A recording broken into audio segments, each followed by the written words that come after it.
কলে আর জল আসছে না, টাইম করে বোতলে পাশের ঘর থেকে জল নিয়ে এলাম। তাই আসো ভাই, দুপুরে খাওয়া দাওয়াটা হতেই।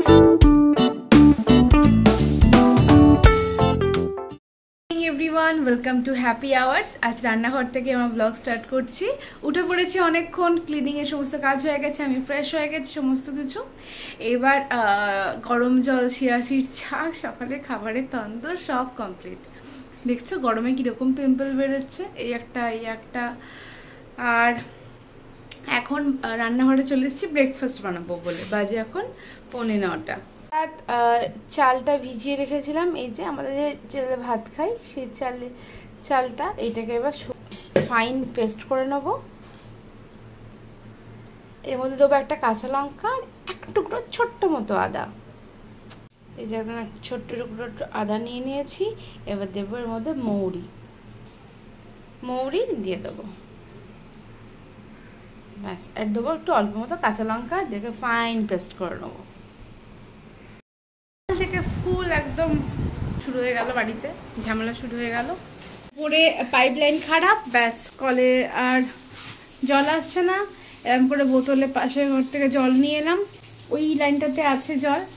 এরকমভাবে হয় সানডেতে, এত এমনি প্রেশার থাকে সব কিছু কাজে। এই যে এরকমভাবে জল ভরে আনলাম, আর তো খাবার জল ওইটুকু সম্বল, ব্যাস। মানে অ্যাটলিস্ট বললে কি হয়, 2-3 বালতি জল ভরে মানে বলার সুযোগটাও নাকি ছিল না। ওপরে একজনের পাইপ লাইন খারাপ হয়ে গেছে, সবটা মিলিয়ে খুব বেশি হ্যাপাজার্ড হয়ে গেল। বাথরুমে জল নেই, ওয়াশিং মেশিন চালাও, জামা কাপড় দিলাম, সেটাও হলো না। কখন কি হবে আর কিচ্ছু জানি না। এই সময় মোটামুটি আমি স্নান টান করে একটু বসতে চলে যাই। আর দেখো আর মুখটু বন্ধ হয়ে গেছে, আর 12টা বেজে গেছে, না হয়েছে আমার রান্না। এখন চালাবো মেশিনটা। এত গরম করছে, এত কষ্ট হচ্ছে, কি বলবো। সানডে মানে একটু বেশি জামা কাপড় কাচাকুচি, একটু ফেস প্যাক লাগানো, একটু শ্যাম্পু করা। শ্যাম্পুটা যদি এখন প্রত্যেক দিনের একটা পার্ট হয়ে গেছে আমাদের, যে হারে গরম পড়েছে। আর কাচাকুচি তো রয়েছেই, রান্না বান্না একটু ভালো, একটু বেশি সময় ধরে একটু অন্যরকম রান্না বান্না করা। তার মধ্যে সকাল থেকে এরকম একটা জলের ক্রাইসিস হয়, কীরকম লাগে বলো তো। না পড়ছে বেসিন থেকে জল নিয়ে আসতে হচ্ছে পাশের ঘর থেকে, এরকম অনেক পুরনো কথা মনে পড়ে যাচ্ছে। যাই হোক, কিছু করার নেই। আর একদম মানে এই বেসিনের এই জায়গাটা থেকে পুরো জলে ভেসে গেল একদম। দেখছো বাথরুমটার কীরকম অবস্থা, ওই পাইপের নোংরা সমস্ত স্টাক হয়ে গেছে, ওই জাস্ট বের করে দেওয়া হলো। যাই আসুক ভাই, দুপুরে খাওয়া দাওয়া তো হতেই হবে কিছু গ্র্যান্ড রবিবারে। এদিকে আমার পোলাও রেডি, আর এদিকে চিকেন কষা চলছে। ফ্রেমটা কেমন বলো। জাস্ট 20 মিনিটের জন্য জলটা কোনো রকম করে চালানো হয়েছিল। আমরা স্নান টান করে তাড়াতাড়ি করে বসে গেছি লাঞ্চ করতে। তারপরে যখন যা হবে জানি না, কখন কি হবে তখন দেখা যাবে। মাকে দিয়ে দিলাম, মায়ের আর রাহির জন্য মাছ করেছিলাম। মা বললো ভাজাই খাবে, আর এই গরমে আর অন্য কিছু খাবে না। আর আমাদের এই যে চিকেন কষা, অসাধারণ টেস্ট হয়েছিল। মানে কি বলবো, এই দিনে চিকেনটা না অনবদ্যই লাগছিল। মানে মুডটা যেটা একটুখানি খারাপ হয়ে গেছিলো, দূর এটা হচ্ছে না ওটা হচ্ছে না করে, এটাতে আবার মুডটা ঠিক হয়ে গেল। এরকম আমাদের একটুখানি বাঙালি মানুষ বা একটু খাওয়া দাওয়া যদি একটু মন ভরে হয়, মন এমনি ভালো হয়ে যায়, কি বলো। Most of the days Rono বাড়িতে থাকে না লাঞ্চের টাইমে, আর যেদিন থাকে সেদিনকে আসে, লাঞ্চ করে বেরিয়ে চলে যায়।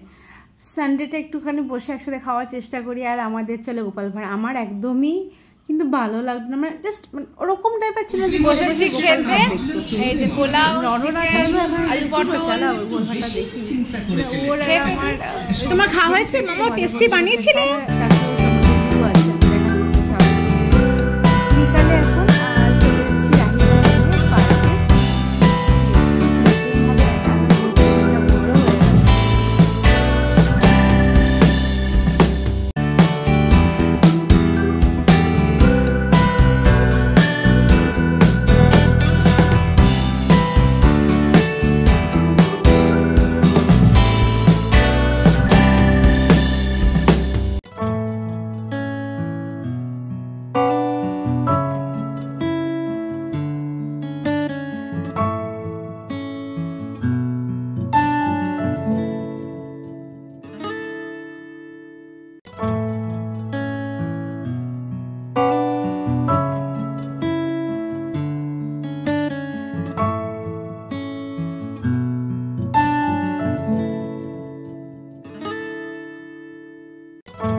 দিদিকে বাড়িতে রেখে আমরা এখন চলে এসেছি সামনের দোকানটাতে।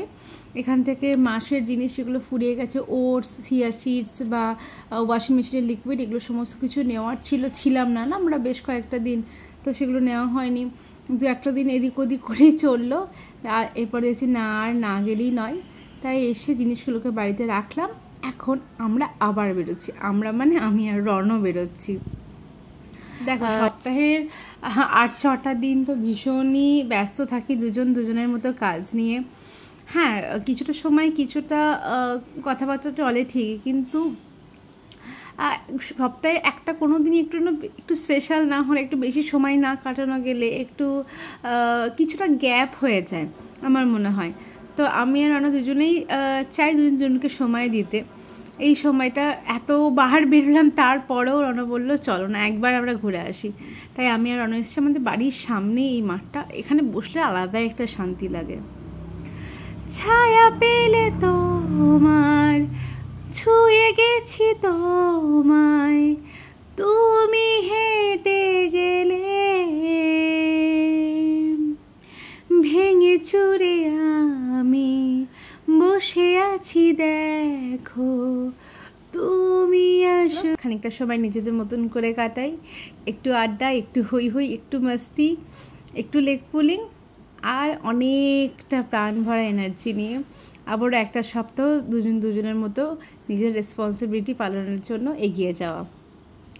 তোমরা আমার ব্লগ দেখতে থাকো, জানাতে থাকো তোমাদের কেমন লাগছে ব্লগ। হচ্ছে পরে একটা ব্লগে, আর পুরী নিয়ে আরও বেশ কিছু এক্সপিরিয়েন্স তোমাদের সাথে আমি শেয়ার করব খুব শিগগিরই।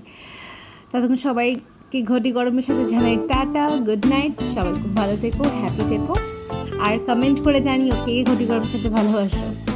ভালো লাগলে একটা লাইক আর শেয়ার করতে ভুলো না।